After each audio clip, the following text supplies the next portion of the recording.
How's everyone doing today? It's your boy JJ Domination, and today we are here to recap what happened in the NFL for Week 11. This is the Week 11, in a nutshell, the recap episode. We talk about all of the games that happened and some things that happened maybe after the game, during the game that's non-football related, like we'll touch on right here, right now with our Thursday Night Football recap. Let's go ahead and just talk about the big incident that happened with 8 seconds left. The fight. Let's just talk about it. Myles Garrett, Mason Rudolph, and all the other parties involved. This is all I'll say really about it, is if you instigate a fight or have anything to do with it, you should be suspended because you were part of the incident. And the NFL dealt out a little slap on the wrist, for Mason Rudolph. They gave him a little $35,000 fine. He instigated the fight. I don't think it takes a genius to know that. I know people are arguing that with 8 seconds left, they threw like a little halfback swing pass and Myles Garrett came in and hit Mason Rudolph.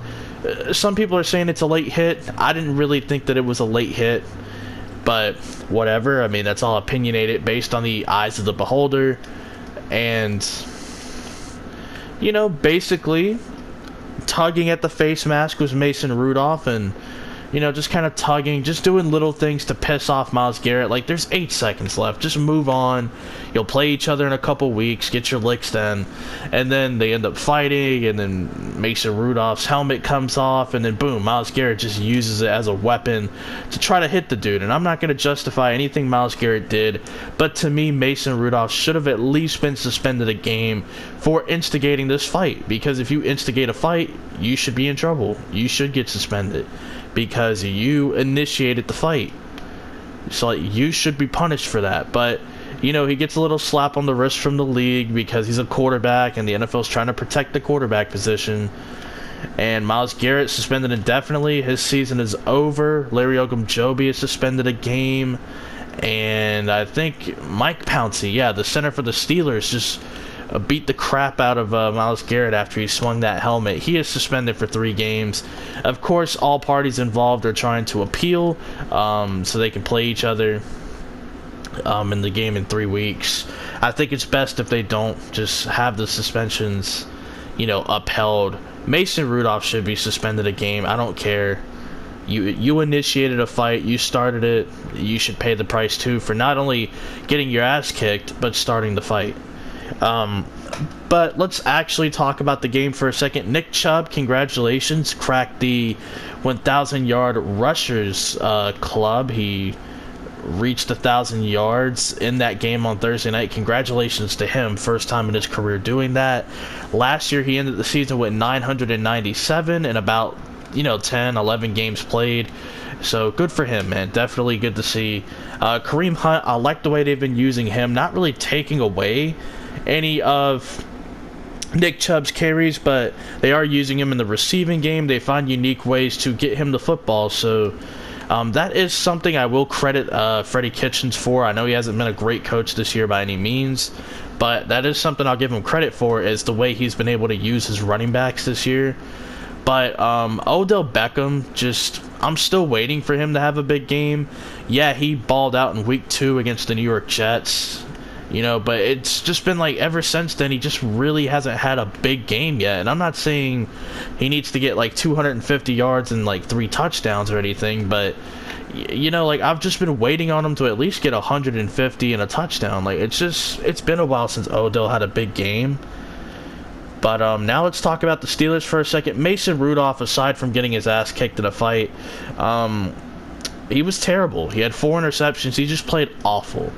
And Cleveland, won this game easily, as they should have. As much talent as they have, you should win this game. And it kind of sucks that the fight happened, because it really takes away from a lot of things Cleveland did. Like, Cleveland is now 2-0 in the division, in the AFC North, which basically Baltimore is taking control of.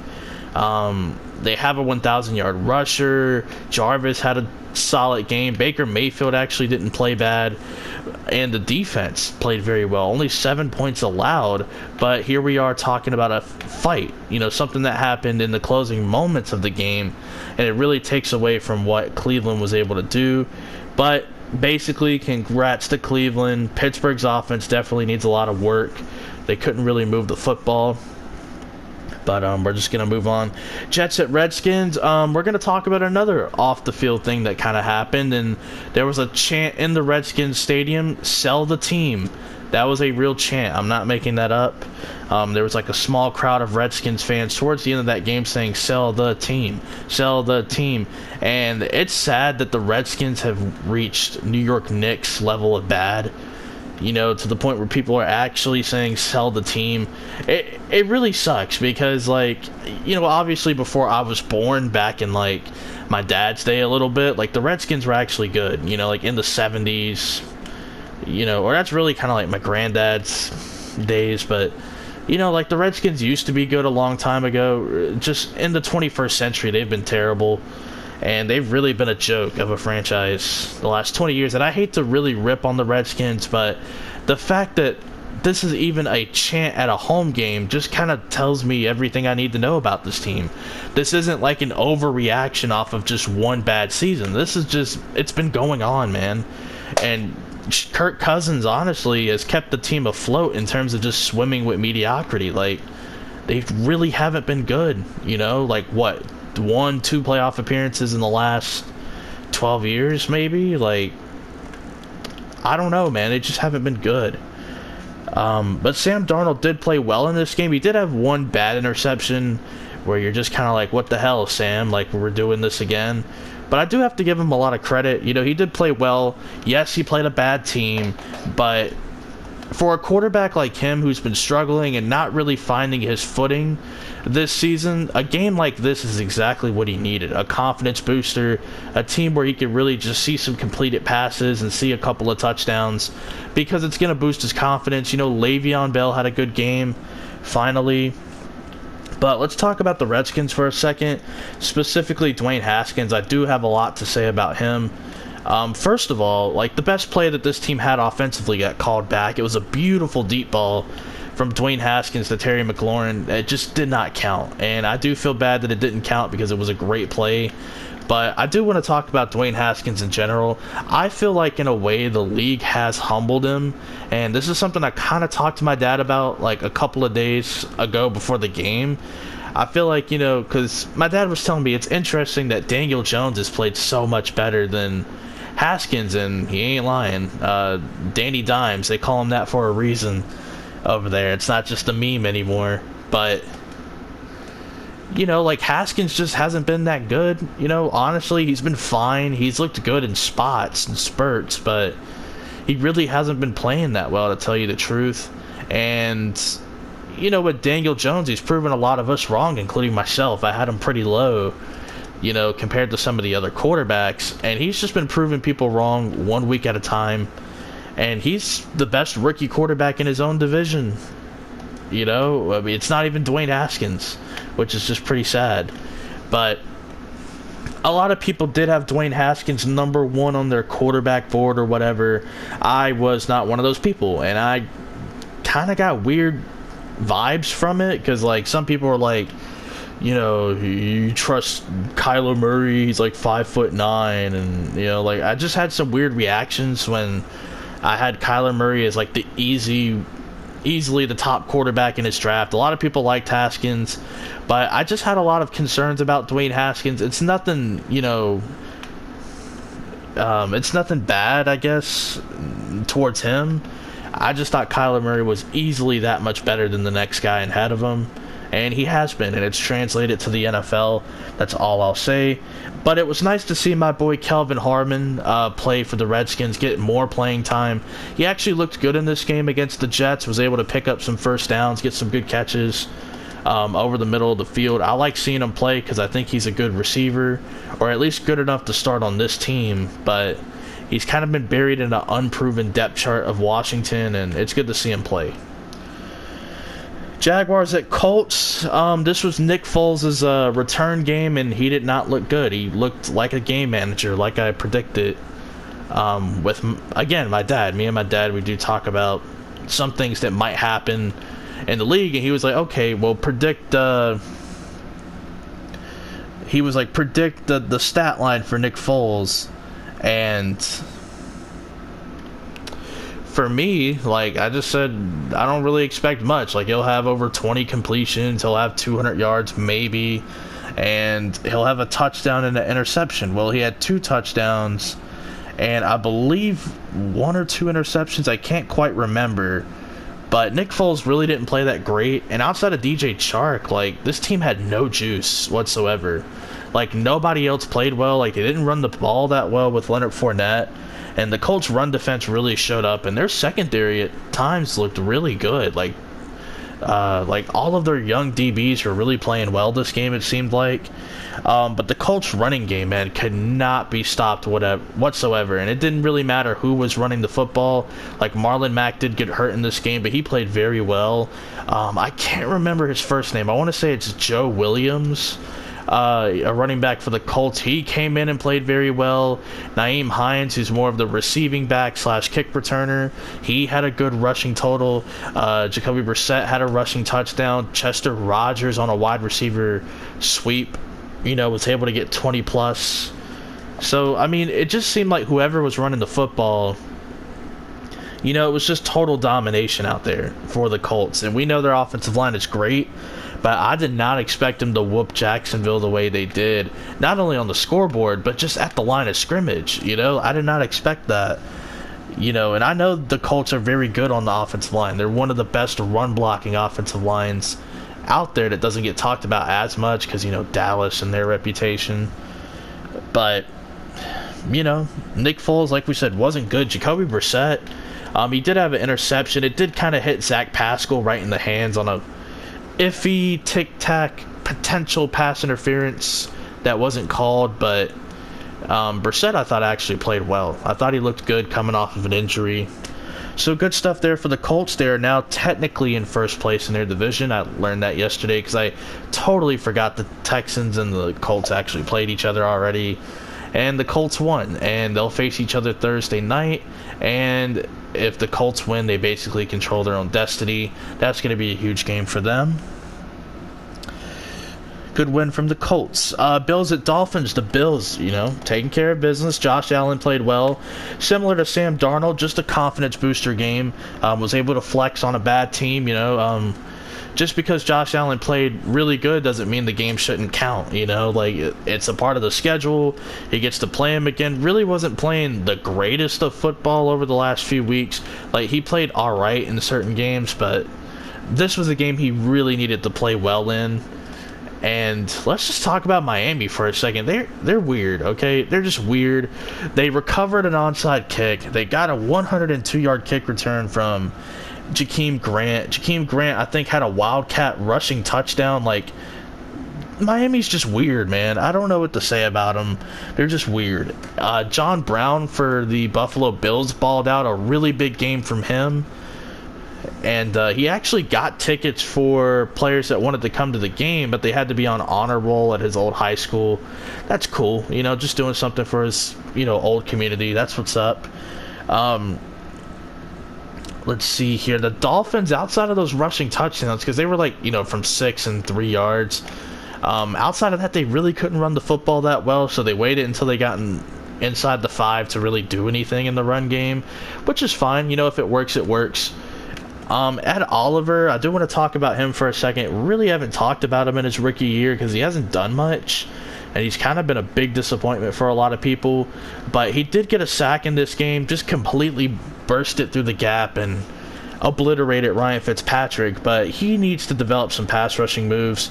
You're not going to be able to beat people off the line so quickly like that. You're not going to be able to bull rush everyone because you will run into somebody who's stronger than you. And for Ed Oliver, he needs to develop some moves because I think he could be really good. I think he could be a dominant force on the Bills' defensive line, but you need to develop some pass rushing moves in order to do so. But good win from the Buffalo Bills, and we'll see how they do against Denver next week. All right, Cowboys at Lions. I watched the least amount of this game, but I did go back and, watch a good bit of it, so I could see how Dak Prescott played because I saw he had 444 passing yards, 3 touchdowns. Just one of his best statistical performances of, his career probably. And I did go back and look, and he looked well. He was hitting a lot of throws, and Shannon Sharp, who, is kind of anti-Cowboy by default because of Skip Bayless being such a Cowboy homer. He said he gave Dak an A++ for his performance.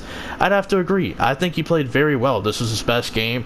I'm not going to throw him in the MVP conversation by any means. I need a body of work. I don't need just one game. But this was a really good one game for Dak Prescott. I mean, he played well. And Zeke really didn't run the football as well. He did have a couple of touchdowns, but he really wasn't getting the yardage like that. Amari Cooper was kind of, I heard he was still playing hurt. I don't know how much of that is true, but I'll give him the benefit of the doubt. He probably was. But Randall Cobb and Michael Gallup, man, they both showed out. And once again, Cobb playing another NFC North team and just going crazy. Last week against the Vikings, he played well. This week against the Detroit Lions, he played absolutely well. And Michael Gallup balled out. I was a huge fan of Michael Gallup in the draft in 2018. And to me, he needed to get with a quarterback that was going to give him some deep passes. But he's showing that he's more than a deep threat. And Dak and Michael Gallup finally have some chemistry going. It's good to see. Especially if you're a Cowboys fan, because last year they were missing on a lot of those throws. It was either slightly overthrown or slightly underthrown, and now they have that connection. But I do want to talk about something that is a little concerning, and that's Dallas's defense. I thought they were good. I was told they're a really good defense. I have not seen it in a while. I haven't seen it recently. Can somebody show me exactly what they're good at? Because Bo Scarborough, who has been working out for a bunch of teams and not getting signed, was picked up randomly this week, and he gets 55 yards and a touchdown to open up the game at least. And then you have Jeff Driscoll, who, remember, we talked about him last week against the Bears. He was on the verge of being converted to a wide receiver for Cincinnati. Then he gets released. The Lions pick him up, and Jeff Driscoll balling out again. He looked pretty good. I don't know what to say. I don't know what to say. The Cowboys defense doesn't really look all that good. But, it was a good win for the Cowboys. They have a tough task against the Patriots next week. And the Lions, it just feels like they're phoning it in. But they could play spoiler on the NFC North still. It's very possible. So, I'm not going to completely count out Detroit. There's still a possibility they could play spoiler or keep away, whatever. Texans at Ravens. I'm very excited to talk about this game, of course, because it featured two quarterbacks that I'm just huge fans of, man. Deshaun Watson and Lamar Jackson. One of them had a really good day. The other had a really tough day. And, Deshaun Watson, I guess we'll talk about him first. Just a tough day for him. He was sacked 6 times. He threw an interception. He fumbled. It was just a rough day for him. He really didn't have a chance to get anything going. And it was either, DeAndre Hopkins or bust. They looked like they were out of sync completely as an offense, outside of Hopkins, of course. And outside of a Carlos Hyde rushing touchdown, a 41-yarder that kind of came late in the game after it was 34-0. They didn't really do much offensively, and that pass rush, which we really haven't seen much of from Baltimore, actually showed up. Tyus Bowser and Matt Judon, shout out to Matt Judon, one of my guys, I guess you could say. Each had 2 sacks, and then I think Jalen Ferguson got a sack, and I can't remember the defensive lineman that got one, but I do want to talk about some of their little free agent waiver wire pickups. They brought in DeMonte Pecco, who used to play for the Cincinnati Bengals, and they brought in Justin Ellis, who I believe used to play for the Oakland Raiders. So, Michael Pierce was out for this game, and they wanted to bring in some depth on a defensive line, and they did what they had to do accordingly. They bring in 2 veterans who are going to sign minimum contracts as 2 cheap guys, street free agents, who end up playing well against the run. I mean, they did give up that 1 run, but I thought they played well overall. And then, let's see, they picked up LJ Fort earlier in the year and Josh Bynes, and they've all played well at the linebacker position. So it just goes to show you, hey, the Ravens doing it again. Just getting these waiver wire free agents, the afterthought players, and making it work in their system. That is what you like to see. Let's see. The Ravens defense really balled out. We just talked about them from the Texans offensive standpoint. Marcus Peters got him another interception, I'm pretty sure. But I do want to talk about the pass interference that wasn't a pass interference according to the NFL, but it was. It was in the end zone. DeAndre Hopkins, Marlon Humphrey, two very good players at their position, arguably two of the 5 best at their position or whatever. Like, it's just a battle right here. And Hopkins is trying to track the ball. Humphrey doesn't quite turn around in time. And it's blatant pass interference. I think there were like 3 different examples on one play of pass interference, and this is the part about the NFL officiating that's really pissed me off. Like, yeah, I know there's tic-tac calls all the time that some people will tell you costed them the win. And I'm not saying the Texans would have won by any means. I think it would have pretty much played out the same, but it would have been interesting to see if Watson would have got some momentum. But I will say this, NFL, man, they have too much pride. The refs have way too much pride because they ruled it as no pass interference, a no call, and then they challenge it, and then the people in New York are like, yeah, that's blatant pass interference. There's 3 examples here, here, and here, and the NFL is like, nah, fam, what are you talking about? The refs are afraid to go back on their word. They'd rather double down and be right than just admit that they fucked up, and that's basically the problem that I've had with the officiating.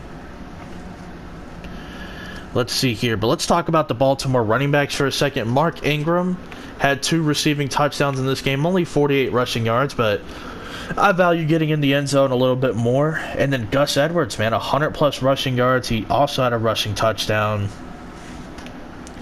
And yes, I'm going to save the best for last. Let's talk about Lamar Jackson, right? He started out the game 1 of 5, I believe, for like 12 yards. And only had 3 incompletions after that. He finished 17 of 24. And he did have a good bit of rushing yards, I think like 80, 79 maybe. I can't remember exactly. He did have 224 passing yards, but 4 touchdowns. And a lot of people have been, I don't know, it's weird. The criticisms of him are still kind of weird, and I don't know. Like, I'm not saying he's the best passer on earth. I'm just saying he's drastically improved. And I don't need statistics or numbers to tell me he's drastically improved. And I've been hearing stuff like, oh, well, not everybody can run for 100 yards like he can. I know that because he's in a different offense.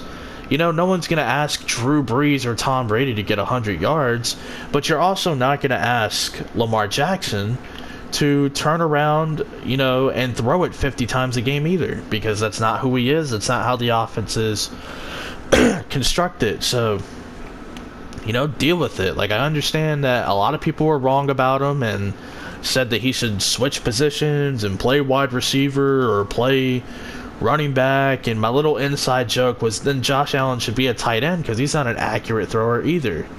Well, they both have drastically improved. The only difference is Lamar just game changing, and he's been doing it at a higher, better level than his other rookies. And this is why we've been impressed with him, because you saw what he did his rookie year. Wasn't really anything too special. He showed signs that he could be special, but as a passer left a lot to be desired. And then we see him improve his mechanics, constantly improve his completion percentage, making throws that he couldn't make a year ago. And because he's getting MVP talk, and because the Ravens are doing so good, I guess people are just sick and tired of it. Well, if you're sick and tired of it, go beat him. How about that? Go beat him.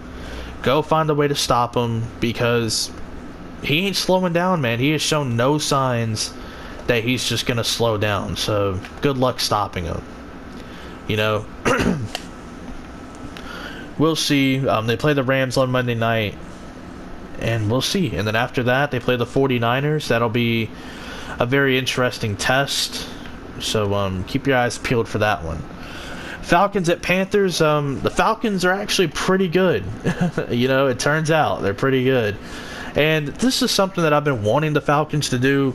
Run more man coverage, send more blitzes. I feel like they finally listened to me. because they've they've been doing that. You know, they've been running a lot more man coverage, and they've been sending more blitzes. They've been sending the heat. About damn time, man.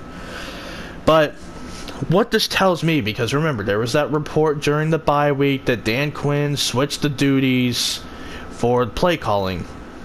Well, ever since they've switched it, their defense has been a lot better. So, kind of tells me what the problem was all along. Dan Quinn's play calling has been atrocious. That's kind of what it tells me.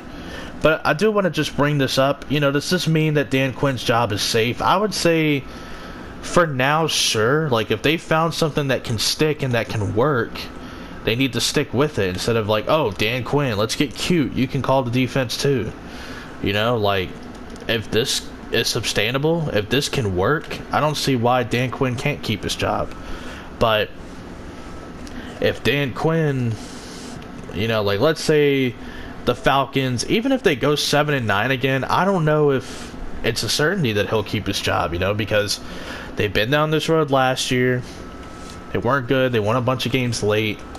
And then, you know, like, the defense really statistically has not been great, you know, except for 1 year since he's been there. And that was in 2017, where they were above average in literally every category. But let's talk about Carolina. Kyle Allen came down to earth, you know, finally, you know, looked like complete shit again. And I think we're done talking about Kyle Allen being, you know, like this good quarterback that can win. No, Kyle Allen was never really that good. They were winning games, but don't get confused with wins and how you play in victory. Because if you have a bad game in defeat, that's the big takeaway for a lot of people. And Kyle Allen had 325 yards. Good. Also 4 interceptions. Not good. Jameis Winston-esque. And we'll talk about Jameis Winston literally right after this game. And this is just a funny little note for fantasy football. In a points per reception league, Christian McCaffrey got 30.1 points without scoring a touchdown. That's incredible. Shout out to my number 2 overall pick, Christian McCaffrey, in fantasy. But I gotta tell you, man, one guy that just continues to play well despite whatever situation he's in, Matt Ryan. And it's a mixed opinion on Matt Ryan when it comes to Falcons fans. I like Matt Ryan. I think Matt Ryan's a pretty damn good quarterback. But I know there's mixed reactions out there about him. But I'll say this about Matty Ice, you know. He hasn't really been the reason this team is doing bad. Yeah, he had a rough start to the season. He has basically cleaned that up, man. He looks good. He's playing well despite the situation and the hand that he's dealt. He's been able to look good, so shout out to Matt Ryan. They play Tampa Bay next week. And speaking of Tampa Bay, let's talk about the New Orleans Saints at the Tampa Bay Buccaneers. Jameis Winston, I think it's over for him. Officially, it's over. Like, he showed a little sign of life, and then he has a 4 interception game. I think there was a pick 6 in there somewhere for Marcus Williams. But Michael Thomas balled out. You know, he's on pace to shatter the receptions record in a season by Marvin Harrison. Like, it's looking really good. He has 94 catches, and I think he's played 10 games, so he's averaging 9.4 catches a game, which is incredible. You know, like, I think last week he had 13, and this week he had a good number as well of catches. Good to see Alvin Kamara finally getting his footing again. He played well in this game against Tampa Bay, against a team that really doesn't allow many rushers to have a decent performance. But speaking of running, I want to talk about Tampa Bay's rushing offense. They only had 8 rushing attempts as a team, and I know they got down decently big pretty early. I think they were down 17-0. At one point, like, yeah, I know it's hard to run the football when you're down 17-0, but 8 rushing attempts in the entire game? Are you kidding me? Like, that's not good. If you can't show some commitment to run the football, then you're probably going to lose. And I do want to talk about another thing. O.J. Howard, you know, in the first quarter, I think he had like a fumble or something. And basically after that, he got benched for Cameron Brate, who had 14 targets and 10 receptions. And Bruce Arians' offense, the tight end isn't really a big part of the offense. But he sure became one after O.J. Howard screwed up. So just something to keep your eye on, I suppose. But Tampa Bay faces Atlanta next week, and I can't remember who the Saints play for the life of me. I forget already, but we'll see how things go for both teams. Broncos at Vikings. Man, this game was something else. A big-time comeback for Minnesota. It was 20-0 at halftime. The only team, I believe, in like modern NFL history or something to come back from 20 down at halftime. Kirk Cousins, man, played very, very well, and I hope Minnesota continues to utilize the deep ball off of play action because it was very effective. Stephon Diggs had 2 big catches on deep passes in this game. Kirk Cousins and the Minnesota offense needs to utilize the play action deep shots more because it's very effective and they're very good at it. Even when Dalvin Cook didn't have the greatest rushing performance. Yeah, he had a rushing touchdown, but really wasn't anything too special out there. And the play calling for Minnesota in the first half, we know it wasn't good. They were a little conservative. I think they just didn't play their cards right. And Brandon Allen for Denver played well. He did have a couple of meh plays, but for a guy making a second start against Mike Zimmer's defense, he played very well. And they almost came back and won the game, but you shouldn't have blown a 20-0 lead. And for the case of Minnesota, I give them all the credit in the world for looking great in the second half, but you shouldn't have been down 20-0. But that's all I really have to say about this game, because it was basically the tale of 2 different games. You had the first half and the second half. It was basically 2 different games for all the teams involved. Cardinals at 49ers. I just want to say Kyler Murray does not play like a rookie quarterback. He looks like he's been running this offense for about 5 years now. He looks very comfortable out there, and I tried to tell people around draft time, listen, I don't know much about baseball, but his baseball background is the most underrated aspect of who he is as a quarterback, because I know in baseball you got to slide sometimes to get to your base, but Kyler Murray can drop to the ground quickly. He doesn't really take a whole lot of big hits, barely takes hits as it is, because he knows how to get to the ground. It's an underrated aspect of being a quarterback that can run and make plays with his feet, because we see some quarterbacks take a big shot and that's it. But for Kyler, he just keeps going, man. He keeps going. He'll slide when he needs to, and it's a pretty good thing for him. It's a good gift for him to have. And he had some great touch on a few of his passes in this game, especially like a deep ball to Christian Kirk. It was ruled pass interference. It hit Christian Kirk right in the helmet, but he put that ball only where Christian Kirk can get it, going up against Richard Sherman, which is just very cool to see. We did see some red zone interceptions for Garoppolo. One of them was kind of tipped off of someone's helmet or hands or something, and the other was just a blind read. He didn't see Jordan Hicks closing in. I really think he just didn't see him. I think that was kind of the case. Deebo Samuel, man, just an awesome player to watch. I mean, he was good in this game, very good in this game. But I do want to give Jimmy Garoppolo some credit. Like, the run game really wasn't there for this team because they got down like 16-0 pretty early. But they never gave up on the screen game. They never gave up on all those route combinations. And they did try to run it here and there to mix it up, unlike Tampa Bay, who basically abandoned the run. But I do have to give credit to Garoppolo because another game he played well. And yes, it was against Arizona again, but listen, when things aren't going right and your name gets called, you better perform, and that is what Jimmy G was able to do. So he deserves some credit. And bad 2-minute defense by the Cardinals. You know, it's very tough to defend San Francisco. They can come at you in a lot of ways. Vance Joseph and the crew wasn't doing too bad until they got in the red zone or until the 2-minute warning, because Chandler Jones dropped back in coverage for one play. I don't disagree with the decision per se, but you know he's your best pass rusher. If you're going to do that, you need to do it with someone else dropping back in coverage, not your best pass rusher. But good win. The 49ers, man, a big game Sunday night against the Green Bay Packers. They'll be at home.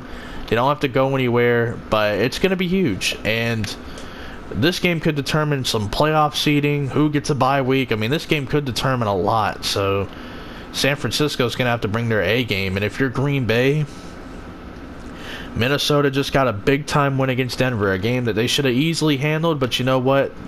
They made an awesome comeback. You know, if you're Green Bay, you have to win this game to keep that cushion over Minnesota. Not just the tiebreaker, but the one-game cushion. So you got to win this game against San Francisco. That's a must-win for you. But let's talk Patriots and Eagles. Neither offense was really good. You know, this was more of like a defensive game and just a bad offensive game for everyone, really. But some silver lining, even though this wasn't a high-scoring game, like I thought Dallas Goedert and Zach Ertz, the two tight ends for Philly, I thought they played well. I thought they looked good out there. Wentz and Brady really weren't anything special. Like Carson Wentz didn't play that good. Tom Brady didn't really play as good, but he played better than Carson Wentz. You know, I'll give him that. The deep passes for both teams really weren't working. There was no deep threat for either team in this game, no vertical passing game in this game. But Philadelphia was up 10-0 at this point, and the Patriots went on to score 17 unanswered points, so that's huge.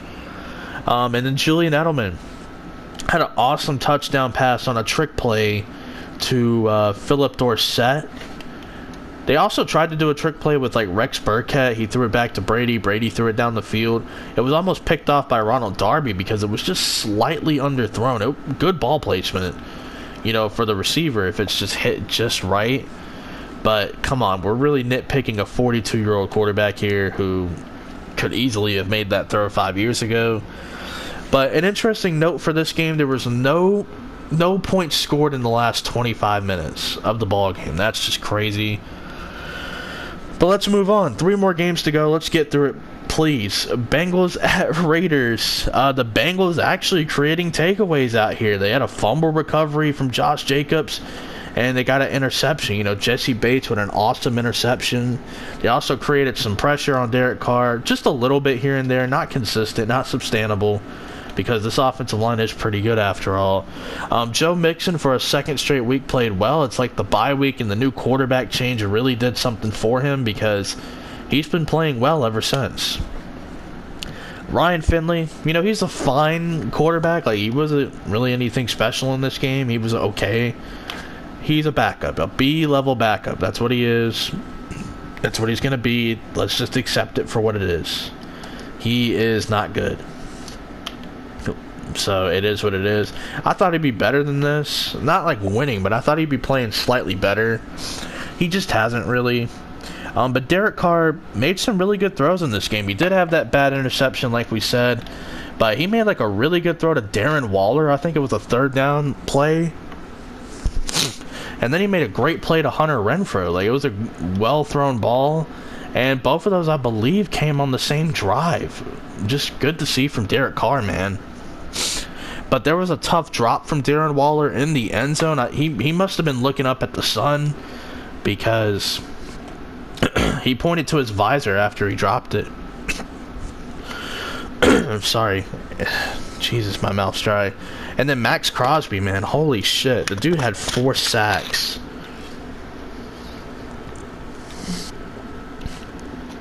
He had 4 sacks.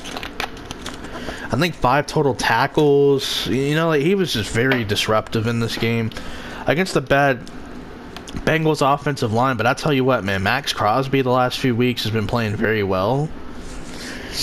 And he basically needed this kind of performance to really get his confidence back up. So good for him, man. Good for him. Let's see. Bears at Rams. You know, both quarterbacks just left nothing to be desired. I mean, it was just a meh type of game. I did try my best to watch as much of this as I could. It just really wasn't a good game. And then Trubisky got hurt, I guess. Like, he had some sort of hip injury. A lot of people are calling BS, saying that he just got benched straight up.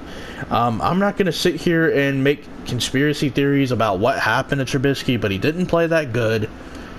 And, you know, just if he was hurt, he was hurt.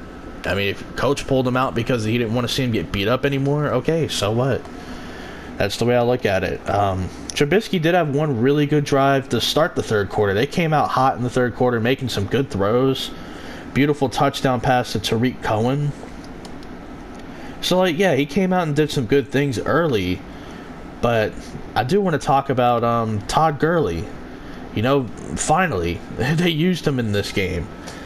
And if that's what it takes to create a winning formula, so be it. You know, like, get your best player involved. That's what you should do. Speaking of best player, where's Khalil Mack been?